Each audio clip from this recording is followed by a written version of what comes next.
ఇది ప్రతి ఒక్కరం బాధ్యతతో మేల్కొని సమాజంలో మనతో పాటు జీవించే వాళ్ళు కష్టపడుతూ ఉంటే, ఆపదలో ఉంటే, బాధలో ఉంటే మనం ప్రయత్నపూర్వకంగా మన వాళ్ళని మనమే కాపాడుకోవలసినటువంటి సందర్భం.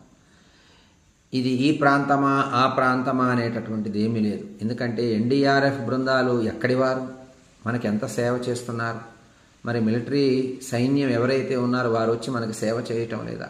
మరి ప్రభుత్వంలో పనిచేసేటటువంటి వాళ్ళు ఎన్నో శాఖలు, మరి వాళ్ళు హెలికాప్టర్స్ ద్వారా కావచ్చు, డ్రోన్స్ ద్వారా కావచ్చు మనకి ఆహార పదార్థాలు అందజేస్తూ ఉన్నారు. టీవీ వీడియోస్ మనం న్యూస్ ద్వారా చూస్తూ ఉన్నాం. అన్నీ అందరూ తీసుకొని చక్కగా ఉన్న కొద్ది రోజులు ఓపిక బట్టి మీరు క్షేమాన్ని ధైర్యం తెచ్చుకొని ఒకరికొకరు మనోనిబ్బరంతో ధైర్యంగా ఉండి ఒక 2-3 రోజుల కాలం గడిపితే అందరూ మళ్ళీ చక్కటి పరిస్థితుల్లోకి వస్తాయి అని చెప్పడంలో ఎటువంటి సందేహం లేదు. అటు తెలంగాణ రాష్ట్రం కావచ్చు, ఇటు ఆంధ్రప్రదేశ్ రాష్ట్రం